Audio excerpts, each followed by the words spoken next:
Source infinie, bienvenue une fois de plus. Aujourd'hui, je voudrais parler avec vous de l'éternité, la notion de l'éternité. Quand j'étais gamin, c'est un principe qui me perturbait au plus haut point. Je me demandais, mais comment peut-on vivre éternellement? J'entendais parler de ça à l'église, on en parle à la Bible. Moi, j'étais au petit séminaire quand j'étais gamin, donc j'ai lu la Bible 1001 fois. Et la notion de l'éternité particulièrement me fascinait. Je me disais, mais comment peut-on vivre éternellement, c'est-à-dire être toujours vivant sans jamais mourir? Qu'est-ce que ça peut bien vouloir dire? En plus, je me disais, quand on a vécu longtemps, on est vieux, et quand on est vieux, la vie paraît plutôt pénible, on a du mal à marcher, on a des tas de maladies. Et je me disais, mais quel est l'intérêt, par exemple, donc, de vivre éternellement avec des tas de maladies, avec un corps... Bref, dans ma tête d'ado, j'avais vraiment les méninges en plein surchauffe. Tellement j'étais obnubilé par ces sujets, mais en même temps j'étais aussi confronté aux limites de ma propre compréhension, aux limites de ma propre réflexion. Alors, maintenant, bien sûr, je ne suis plus ado, donc de l'eau a coulé sous les ponts depuis le temps. Et aujourd'hui, même si je n'ai pas circonscrit toute la question de l'éternité, il y a quelques points que j'arrive à comprendre aujourd'hui et je voudrais partager avec vous l'un de ces points. Alors, supposons, imaginez par exemple que, souvenez-vous par exemple du dernier concert auquel vous avez assisté. Souvenez-vous des belles chansons qui ont été chantées, de l'ambiance, de l'échange entre le public et la star, le musicien, le chanteur.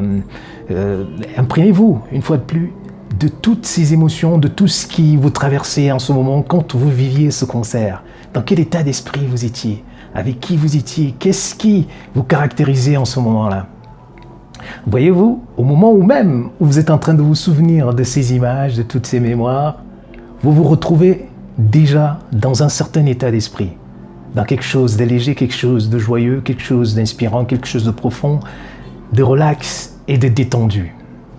Eh bien, vous allez me dire, mais qu'est-ce que l'éternité a à voir avec ce souvenir d'un concert? Mais en fait, l'éternité a tout à y voir. C'est-à-dire que cette mémoire, ces souvenirs, toutes ces vibrations et ces fréquences que vous avez vécues à ce moment précis pendant ce concert sont éternelles. Toutes ces choses que vous avez vécues en ce moment continuent de vibrer aujourd'hui et il vous suffit simplement d'y penser pour que vous vous retrouviez dans un état d'esprit qui est similaire à celui que vous avez éprouvé lorsque vous viviez ce concert.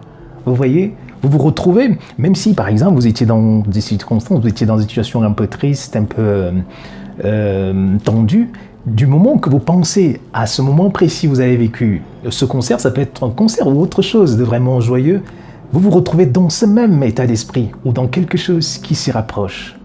Parce que l'information, et nous ne sommes qu'information, nous ne sommes qu'énergie, et une fois qu'une information est créée, une fois que quelque chose est vécu, que quelque chose est fait, elle ne peut jamais être détruite. Elle vit et elle vivra pour toujours. C'est ainsi que fonctionne notre univers. Et si jamais nous voulons une fois de plus rencontrer ou rentrer en contact avec ce que nous avons vécu à un moment donné, il suffit simplement de se rappeler ces moments-là. Et on se replonge dans cette ambiance, on se replonge dans ces fréquences vibratoires. C'est comme si effectivement on se syntonisait avec une fréquence radio. Et la fréquence radio que nous captons va influencer nos émotions et nous allons nous retrouver dans un état d'esprit qui est similaire à ce que nous avons vécu. Et cela est aussi valable pour le cas où nous avons vécu quelque chose de triste, supposons un enterrement où on a perdu un être cher. Vous voyez, vous vous souvenez par exemple de ce qui s'est passé, des gens qui sont venus vous voir pour vous consoler ou dans quel état d'esprit vous étiez, vous vous souvenez de vos larmes, de vos regrets, des choses que vous n'avez pas pu faire, que vous auriez aimé faire ou des choses que vous avez planifiées. Toute cette douleur, ce déchirement, cette tristesse que vous avez vécue existe et continuera toujours d'exister.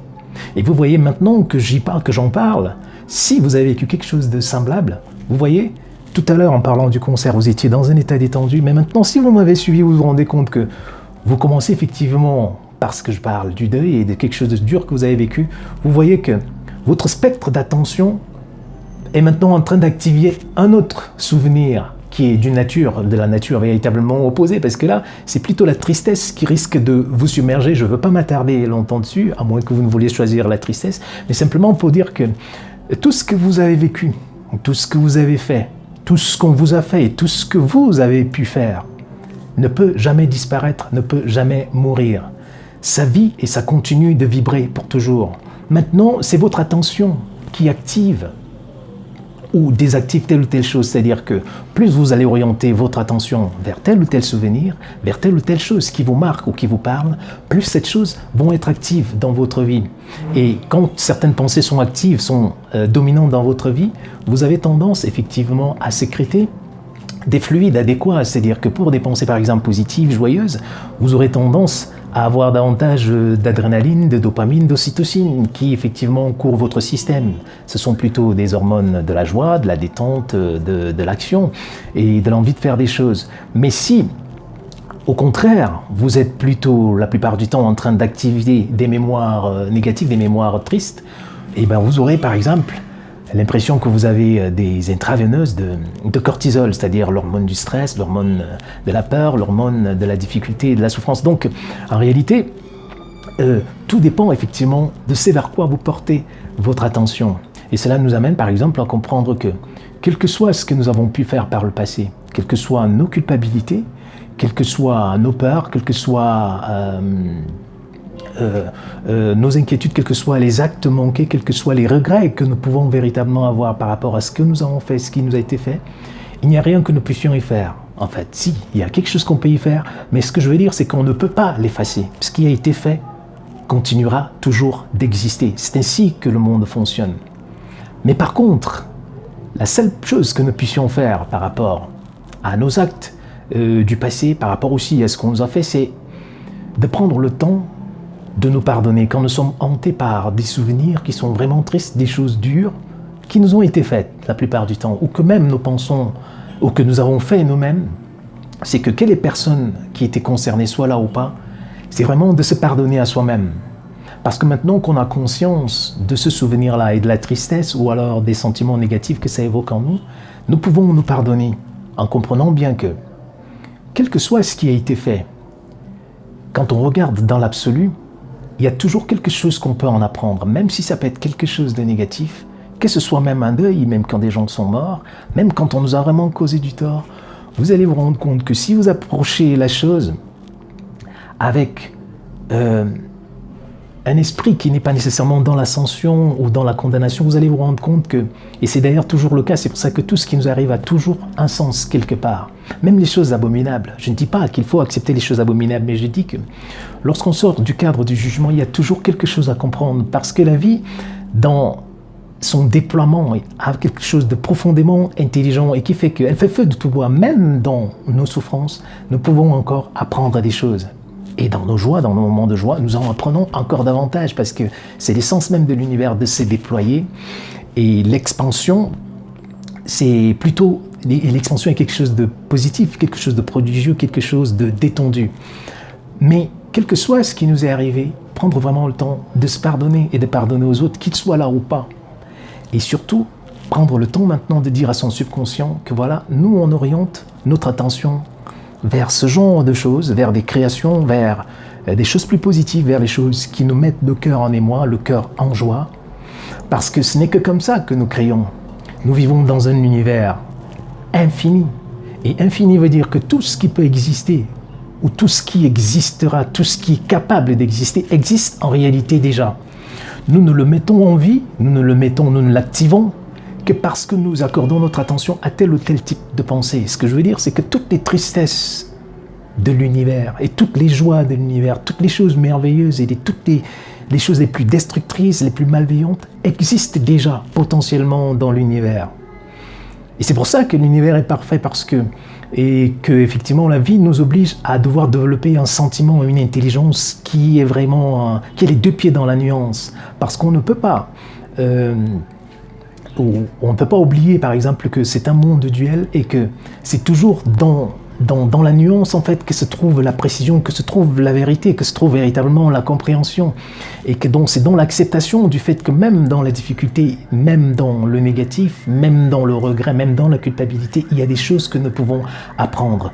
Donc maintenant, le but c'est simplement d'orienter notre attention vers des choses qui nous conviennent aujourd'hui, vers des choses qui nous permettent de grandir, vers des choses qui nous mettent le cœur en émoi, vers les choses qui nous poussent vers l'expansion, vers la propension. Et en ce moment-là, c'est ces choses-là que nous allons de plus en plus attirer dans notre vie.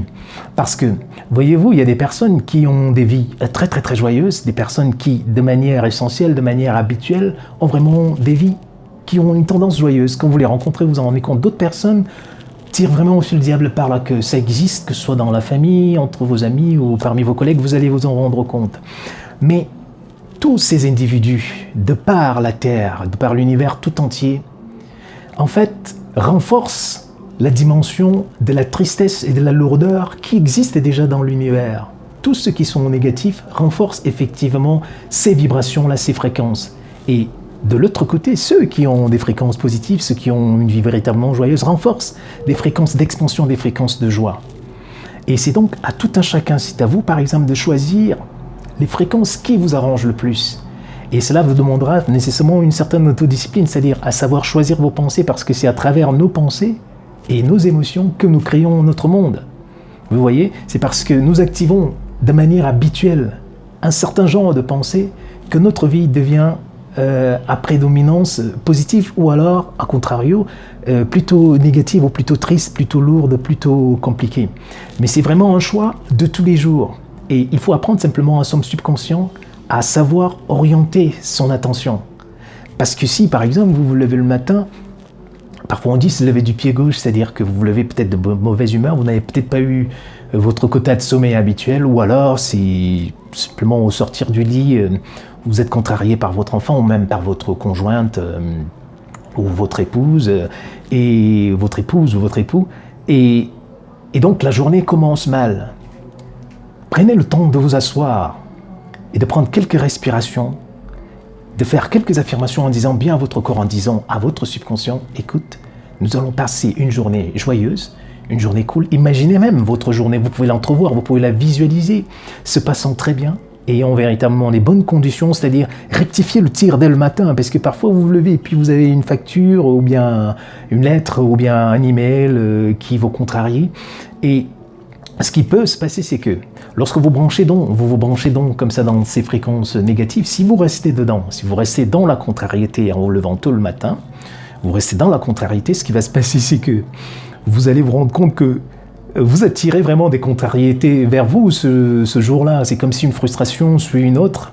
Vous avez déjà un courrier, un email qui ne vous satisfait pas, ou des factures qui tombent alors que vous ne les attendiez pas, ou quelqu'un qui vous donne un peu du fil à retordre. Et maintenant, vous prenez votre voiture. Juste au sortir de chez vous, vous avez quelqu'un qui vous coupe la route, juste pour monter en fait votre état de contrariété. Et un peu plus loin, il y a un contrôle de police et vous avez oublié vos papiers à la maison, ou vous vous faites complètement aligner pour une histoire de clignotant qui ne fonctionne pas tout à fait, donc vous vous retrouvez à devoir payer une amende et votre frustration continue donc de monter. Et quelques kilomètres plus loin, puisque vous êtes dans la frustration, dans la contrariété, dans la confusion, il y a un radar pas loin de votre lieu de service, mais quand vous êtes dans la contrariété, vous vous oubliez complètement qu'il est là, et comme vous avez été retenu par le contrôle de police et que vous avez perdu un peu de temps, vous voulez rattraper votre retard et vous accélérez, vous vous dépêchez et vous oubliez complètement ce radar qui a toujours été là et que vous avez toujours respecté.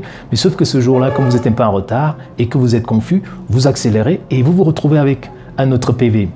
Donc c'est pour vous dire que lorsque vous commencez votre journée dans des conditions qui peuvent être tristes, qui peuvent être négatives, asseyez-vous, reprécisez à votre subconscient que voilà le genre de journée que vous voulez créer. Il y a peut-être un incident, mais d'une manière ou d'une autre, vous allez le régler.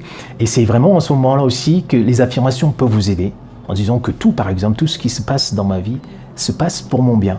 Il y a toujours quelque chose à apprendre. Vous pouvez créer vos propres citations, vos propres affirmations, ou vous pouvez vous aider sur Internet, vous pouvez en trouver des tonnes et des tonnes. Vous prenez celles qui vous inspirent le plus.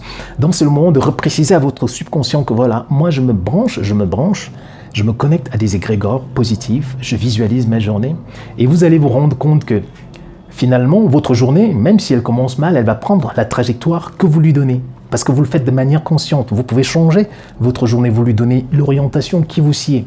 Dans un premier temps, si vous n'avez pas pris l'habitude, les choses ne vont peut-être pas se passer comme vous voulez, mais si vous persévérez, vous allez vous rendre compte que de plus en plus, vos journées se passent telles que vous les envisagez. Voilà donc ce que je voulais partager avec vous aujourd'hui. J'espère que cela vous aidera. Et je vous souhaite une excellente journée et je vous dis à très bientôt.